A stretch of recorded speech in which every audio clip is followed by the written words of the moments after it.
몸 안의 찌꺼기, 독소가 암덩어리로 변한다는 사실 아시나요? 이 영상을 보면 우리의 건강관이 완전히 바뀝니다. 병은 독소에서 시작된다. 몸 안의 독소를 없애는 법. 안녕하세요, 여러분. 오늘은 병은 독소에서 시작된다라는 정말 중요한 주제로 이야기해 보겠습니다. 우리는 이때까지 잘 먹고 운동 많이 하고 하면 건강해지는 줄 알았습니다. 운동 잘하는 선수들, 건강보약이나 약을 잘 챙겨 먹으면 오래 사는 줄 알았습니다. 그러나 그게 아닙니다. 몸속 독소를 줄이는 방식이 가장 근본입니다. 나이가 들수록 몸이 무겁고 피곤한 이유가 뭘까요? 약은 계속 늘어나는데 몸은 왜 더 안 좋아지는 걸까요? 많은 분들이 스트레스나 나이, 유전 탓으로 돌리시는데 사실 그보다 더 근본적인 원인이 있어요. 바로 우리 몸 안에 쌓인 독소 때문입니다. 오늘은 수십 년간 세포 연구를 해온 전문가의 놀라운 발견을 바탕으로 독소가 어떻게 우리 몸을 망가뜨리는지, 그리고 어떻게 하면 자연스럽게 해독할 수 있는지 자세히 알아보겠습니다. 마지막까지 들으시면 여러분의 건강관이 완전히 바뀔 거예요. 그리고 오늘 밤부터 바로 실천할 수 있는 구체적인 방법들도 알려드릴게요. 실험실에서 발견한 충격적인 진실. 첫 번째로 실험실에서 일어난 놀라운 일을 말씀드릴게요. 이 이야기는 우리 건강의 핵심을 보여주는 정말 중요한 발견이에요. 한 연구원이 정상세포와 암세포를 동시에 키우는 실험을 했어요. 세포들에게는 정말 좋은 영양분을 줬습니다. 50가지 이상의 영양소에 송아지 혈청까지 넣어서 마치 보약 같은 밥을 먹인 거죠. 영양분으로는 부족함이 없었어요. 그런데 어느 날 연구원이 깜빡하고 세포가 내뱉은 찌꺼기, 즉 대사산물을 제때 바꿔주지 않았어요. 평소 같으면 이런 노폐물들을 깨끗하게 제거해줬는데 말이에요. 그러자 어떤 일이 일어났을까요? 처음에는 빨갛고 건강해 보였던 배양액이 점점 노랗게 변하기 시작했어요. 그러더니 하루아침에 그 속의 세포들이 모두 죽어버렸습니다. 아무리 좋은 영양분을 줘도 말이에요. 세포가 죽은 이유는 영양분이 부족해서가 아니었어요. 오히려 좋은 영양분은 충분했거든요. 문제는 바로 독소였습니다. 세포 스스로가 만들어낸 찌꺼기가 제때 배출되지 않으면서 독성 환경이 된 거죠. 이 실험을 보면서 연구원은 깨달았어요. 아, 우리 몸도 똑같구나. 아무리 좋은 음식을 먹어도 독소가 쌓이면 세포가 죽는구나. 좋은 음식을 먹는 것도 중요하지만 독소를 빼내는 것이 더 중요하구나. 부산에 사시는 이명자님 68세의 경우를 보면 이런 원리를 실감할 수 있어요. 그분은 건강을 위해 각종 영양제와 좋은 음식을 드셨는데도 몸이 계속 무겁고 소화가 안 되셨어요. 홍삼, 비타민, 오메가3까지 챙겨 드셨는데 말이에요. 검사를 받아봐도 특별한 이상은 없다고 했는데 몸은 점점 더 힘들어졌습니다. 아침에 일어나면 온몸이 뻐근하고 조금만 움직여도 금방 지쳤어요. 소화도 잘 안 되고 변비도 심했죠. 그러던 중 독소 배출에 대해 알게 되시고 실천하기 시작하셨어요. 아침에 물과 과일로 시작하고 가공식품을 줄이며 천천히 씹어서 드시기 시작했죠. 영양제는 그대로 드시면서 독소 배출에만 신경 쓰신 거예요. 놀랍게도 2주 만에 변화가 나타났습니다. 몸이 가벼워지는 게 느껴지더라고. 예전에는 아침에 일어나면 온몸이 뻐근했는데 지금은 개운해. 소화도 잘 되고 변도 시원하게 나와. 영양제 먹는 것보다 독소 빼는 게 훨씬 중요한 것 같아라고 하시더라고요. 이처럼 실험실의 세포와 똑같은 일이 우리 몸에서도 일어나고 있어요. 아무리 좋은 영양소를 넣어도 독소가 쌓이면 세포가 제 기능을 할 수 없는 거죠. 우리를 괴롭히는 두 가지 독소. 두 번째로 우리 몸에 쌓이는 독소의 정체를 자세히 파헤쳐 보겠습니다. 독소는 크게 두 종류로 나눌 수 있어요. 먼저 내독소입니다. 이건 우리 몸에서 자연스럽게 만들어지는 찌꺼기예요. 음식을 먹고 소화하고 대사하는 과정에서 생기는 부산물들이죠. 숨을 쉬고 활동하는 것만으로도 독소가 생겨요. 세포가 에너지를 만들 때 필연적으로 생기는 찌꺼기들이 있거든요. 이건 어쩔 수 없는 일이지만 문제는 이것들이 제때 배출되지 않을 때입니다. 젊을 때는 신진대사가 활발해서 이런 내독소들이 잘 배출되는데 나이가 들수록 배출 능력이 떨어지면서 독소가 쌓이기 시작하는 거죠. 다음은 외독소입니다. 이건 외부에서 우리 몸으로 들어오는 독성 물질들이에요. 가공식품에 들어간 첨가물, 보존제, 색소, 인공감미료가 대표적이죠. 또한 대기오염, 농약, 중금속 같은 환경 독소들도 있어요. 정말 놀라운 사실을 하나 알려드릴게요. 편의점에서 파는 삼각김밥 하나만 먹어도 40에서 60종류의 첨가물을 함께 먹게 됩니다. 라면 하나에는 더 많은 첨가물이 들어있어요. 우리가 매일 얼마나 많은 화학물질을 먹고 있는지 상상해 보세요. 서울에 사시는 박철수님 72세의 경우를 보시면 외독소의 무서움을 알 수 있어요. 혼자 사시면서 요리하기 귀찮아 편의점 도시락과 컵라면으로 끼니를 때우셨어요. 간편하고 맛있으니까 계속 드셨는데 6개월 후 몸에 이상 신호가 나타나기 시작했습니다. 먼저 소화불량이 심해졌어요. 밥을 먹으면 속이 더부룩하고 소화가 잘 안 되더라고요. 그리고 변비가 생겼어요. 3-4일씩 변이 안 나오는 일이 잦아졌죠. 피부에는 뾰루지가 올라오고 얼굴색도 칙칙해졌어요. 더 심각한 문제는 밤에 잠을 잘 못 자는 거였어요. 침대에 누워도 한두 시간은 뒤척이다가 겨우 잠들었어요. 그러니까 아침에 일어나도 피곤하고 하루 종일 몸이 무겁더라고요. 가장 걱정되는 건 기억력이 떨어지기 시작한 거였어요. 며칠 전 일도 가물가물하고 약 먹는 시간도 자꾸 까먹으셨어요. 시장에 가서도 뭘 사러 왔는지 기억이 안 나는 일이 생겼죠. 병원에서 검사를 받았지만 특별한 질병은 없다고 했어요. 하지만 몸은 계속 신호를 보냈죠. 그제야 식습관을 바꾸기로 결심하셨습니다. 가공식품을 끊고 직접 요리해서 드시기 시작했어요. 처음엔 귀찮았지만 건강을 위해 참고 하셨는데 한 달 정도 지나니까 몸이 달라지는 게 느껴지더라고요. 소화도 잘 되고 머리도 맑아져. 변도 매일 시원하게 나오고 가공식품이 이렇게 독이 될 줄은 몰랐어라고 하시더라고요. 이런 첨가물들은 몸에 들어오면 반드시 해독 과정을 거쳐야 해요. 하지만 간이나 신장이 이 모든 독소를 다 처리하지 못하면 독소는 고스란히 몸 곳곳에 쌓이게 됩니다. 지방 조직에 저장되기도 하고 혈관벽에 달라붙기도 해요. 약이 독이 됩니다. 세 번째로 정말 충격적인 이야기를 해드릴게요. 우리가 건강을 위해 먹는 약이 때로는 새로운 독소가 될 수 있다는 사실입니다. 많은 분들이 약은 몸을 고친다고 생각하시는데 사실을 말씀드리면 약은 병을 근본적으로 고치는 게 아니라 증상을 눌러줄 뿐이에요. 예를 들어 콜레스테롤 수치가 높다고 해서 스타틴 계열 약을 먹는다고 해볼까요? 이 약은 간에서 콜레스테롤 합성을 강제로 막아요. 그러면 콜레스테롤 수치는 내려가죠.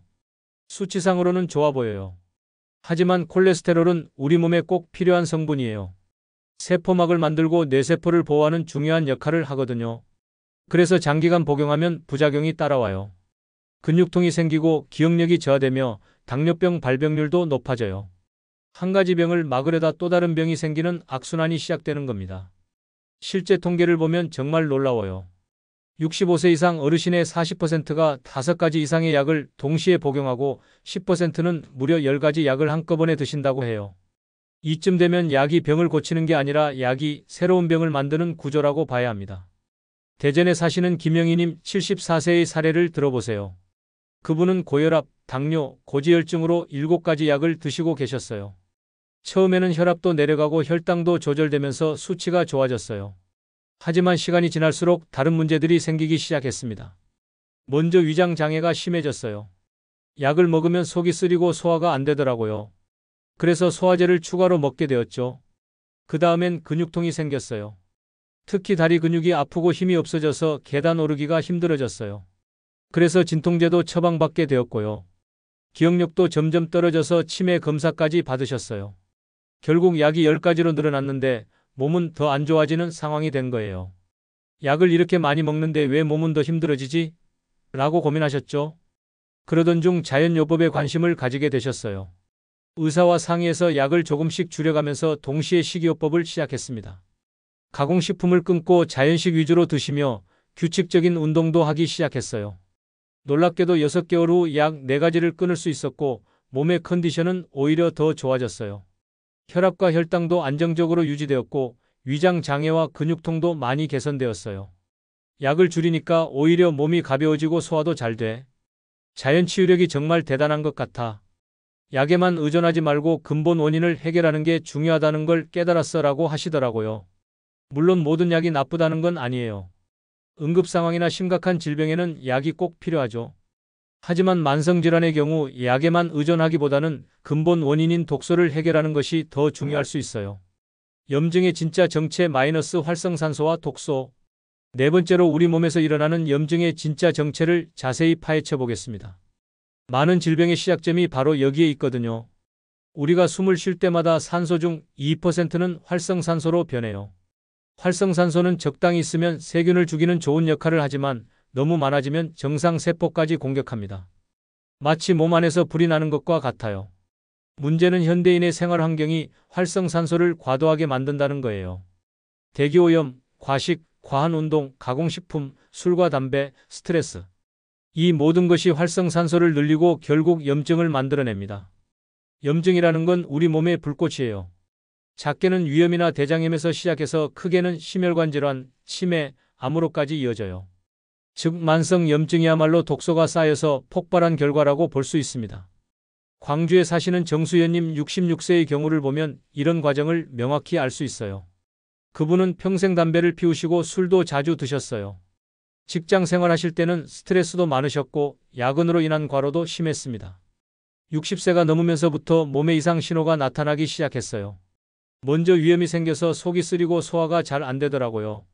밥을 먹으면 명치 부분이 아프고 트림도 자주 나왔어요. 그 다음엔 관절도 아프기 시작했죠. 특히 무릎과 어깨가 아파서 계단 오르기가 힘들어졌어요. 아침에 일어나면 온몸이 뻣뻣하고 움직이기가 어려웠어요. 혈압과 혈당도 서서히 올라가기 시작했고요. 가장 걱정되는 건 기억력이 떨어진 거였어요. 사람 이름을 잘 기억하지 못하고 며칠 전에 한 약속도 까먹는 일이 잦아졌어요. 병원에서는 나이 때문이라고 했지만 그분은 뭔가 다른 원인이 있을 거라 생각하셨어요. 건강 관련 책을 읽다가 염증과 활성산소에 대해 알게 되셨고 생활 습관을 바꾸기로 결심했습니다. 가장 먼저 담배부터 끊으시고 술도 주 2회로 줄였어요. 가공식품 대신 자연식 위주로 드시고 항산화 효과가 있는 채소와 과일을 늘렸습니다. 특히 매일 아침 물 2컵을 마시고 사과 반개, 당근 반개를 갈아서 드시기 시작했어요. 점심에는 브로콜리나 양배추 같은 십자화과 채소를 꼭 드시고 저녁에는 토마토나 블루베리 같은 항산화 과일을 드셨어요. 또한 적당한 운동도 시작했어요. 무리하지 않고 매일 30분씩 산책을 하고 집에서 간단한 스트레칭도 했어요. 스트레스 관리를 위해 명상이나 독서도 하시고요. 이렇게 1년을 실천하신 결과 놀라운 변화가 나타났습니다. 위염이 거의 사라졌고 관절 통증도 많이 줄어들었어요. 혈압약도 반으로 줄일 수 있었고 가장 놀라운 건 기억력이 다시 좋아진 거였어요. 몸 안에 불을 끄니까 모든 게 좋아지더라. 염증이 정말 만병의 근원이었구나. 활성산소를 줄이고 항산화 식품을 먹으니까 몸이 완전히 달라졌어라고 하시더라고요. 이처럼 활성산소와 염증은 독소가 만들어내는 최종 결과물이에요. 따라서 염증을 줄이려면 독소부터 해결해야 하는 거죠. 동물성 단백질에 숨겨진 진실. 5번째로 우리가 흔히 잘못 알고 있는 단백질에 대한 진실을 말씀드릴게요. 특히 동물성 단백질과 독소의 관계는 정말 중요한 내용이에요. 많은 분들이 고기를 많이 먹어야 근육이 생기고 힘이 난다고 생각하시는데 한번 생각해 보세요. 자연계에서 가장 힘센 동물들을 보면 어떤가요? 고릴라, 코끼리, 소, 말. 이들은 풀만 먹고도 어마어마한 근육을 가지고 있어요. 사람의 소화 효소는 사실 고기의 단백질을 완벽하게 소화하지 못해요. 특히 나이가 들수록 소화 효소 분비량이 줄어들기 때문에 더욱 그렇죠. 그래서 과도한 고기 섭취는 암모니아, 황화수소 같은 독성 대사산물을 남기고 이것이 장내 독소와 악취의 원인이 됩니다. 반면 감자나 현미, 콩 같은 식물성 단백질은 소화가 잘 되고 찌꺼기가 거의 남지 않아요. 또한 식물성 단백질에는 해독을 돕는 식이섬유와 각종 비타민, 미네랄이 함께 들어있어서 몸에 부담을 주지 않습니다. 울산에 사시는 이강수님 70세의 변화를 보시면 이런 차이를 실감할 수 있어요. 그분은 평생 고기를 즐겨 드셨어요. 남자는 고기를 먹어야 힘이 난다는 생각으로 매 끼니마다 고기 반찬을 드셨죠. 삼겹살, 갈비, 불고기. 고기 없는 식사는 생각도 할 수 없으셨어요. 하지만 65세가 넘어가면서 소화가 잘 안 되기 시작했어요. 특히 고기를 먹으면 속이 더부룩하고 소화되지 않는 느낌이 들더라고요. 변 냄새도 점점 심해졌어요. 화장실에 다녀와도 냄새가 오래 남을 정도였죠. 변비도 생기기 시작했어요. 2-3일씩 변이 안 나오고 나와도 딱딱하고 시원하지 않았어요. 복부 팽만감도 심해서 배가 항상 더부룩했어요. 무엇보다 체력이 떨어지는 게 느껴져서 더 많은 고기를 드시려 했지만 몸은 더 힘들어했어요. 그러던 중 건강 강의를 듣고 식물성 단백질에 대해 알게 되셨어요. 반신반의하면서도 시도해보기로 하셨어요. 콩, 두부, 현미, 견과류 등으로 단백질을 섭취하기 시작했습니다. 고기는 일주일에 2-3번 정도로 줄이고 대신 식물성 단백질을 늘렸어요. 처음엔 이런 걸로 힘이 날까 싶었는데 3개월 후 놀라운 변화가 나타났습니다. 먼저 소화가 훨씬 편해졌어요. 밥을 먹어도 속이 편하고 부담스럽지 않더라고요. 변 냄새도 많이 줄어들었고 변비도 해결되어서 매일 시원하게 변이 나왔어요. 더 신기한 건 체력이 오히려 좋아진 거였어요. 계단을 올라도 숨이 덜 차고 하루 종일 활동해도 덜 피곤하더라고요. 고기를 줄였는데 힘이 더 나니까 정말 신기해. 식물성 단백질이 이렇게 좋은 줄 몰랐어라고 하시더라고요. 현재도 그분은 식물성 위주의 식단을 유지하고 계시는데 혈압도 정상이 되었고 콜레스테롤 수치도 많이 개선되었어요. 체중도 5kg 정도 자연스럽게 빠졌고 몸이 전체적으로 가벼워졌다고 하세요. 이처럼 식물성 단백질은 몸을 살리고 동물성 단백질은 독소를 남긴다는 사실을 꼭 기억하시기 바라요. 해독의 핵심 장기 마이너스 간과 장. 6번째로 우리 몸의 해독을 담당하는 핵심 장기들을 알아보겠습니다. 바로 간과 장이에요. 이 두 장기가 건강해야 독소 배출이 제대로 이루어져요. 먼저 간은 우리 몸의 화학 공장이라고 불러요. 500가지 이상의 일을 하는데 탄수화물과 단백질, 지방 대사부터 호르몬 합성, 해독까지 정말 많은 일을 담당합니다. 특히 해독 기능이 중요한데 독소를 분해해서 몸 밖으로 배출할 수 있는 형태로 바꿔주는 역할을 해요. 간이 약해지면 독소를 제대로 내보내지 못하고 살도 빠지지 않으며 만성 피로가 시작되어요. 얼굴색이 누렇게 뜨고 입에서 쓴맛이 나는 것도 간 기능 저하의 신호예요. 장은 제2의 뇌라고 불릴 정도로 중요해요. 장이 건강하지 않으면 독소가 다시 혈관으로 흡수되어 온몸을 돌게 됩니다. 또한 장에서 만들어지는 세로토닌이 우리의 기분과 면역력까지 좌우하죠. 장내 세균 균형이 깨지면 독소 생성이 늘어나고 염증도 심해져요. 창원에 사시는 박미선님 69세의 경우를 보면 간과 장 건강의 중요성을 알 수 있어요. 몇 년 전부터 원인 모를 피로감에 시달리셨어요. 하루 종일 무기력하고 조금만 움직여도 금방 지쳤어요. 아침에 일어나도 개운하지 않고 온몸이 무겁더라고요. 소화도 잘 안 되고 변비도 심했어요. 3-4일씩 변이 안 나오고 나와도 토끼똥처럼 딱딱했어요. 얼굴색도 누렇게 뜨고 입에서는 계속 쓴맛이 났죠. 잇몸도 자주 붓고 입냄새도 심했어요. 검사를 받아봐도 큰 이상은 없다고 했는데 몸은 계속 신호를 보냈어요. 그러던 중 간과 장 해독에 대해 알게 되시고 생활 습관을 바꾸기 시작했어요. 먼저 아침에 일어나자마자 따뜻한 물 한 컵을 천천히 마시기 시작했습니다. 밤새 쌓인 독소를 씻어내고 장 운동을 촉진하기 위해서였어요. 그리고 간에 좋다는 헛개나무차를 하루 2-3컵씩 마셨어요. 장 건강을 위해서는 발효식품을 늘렸어요. 김치, 된장, 요구르트를 매일 드시고 식이섬유가 풍부한 채소와 과일도 늘렸습니다. 특히 양배추를 삶아서 그 물을 마시는 것을 습관화했어요. 양배추는 위와 장 점막을 보호하고 독소 배출을 돕거든요. 또한 간 해독을 위해 밀크시슬차도 마시기 시작했어요.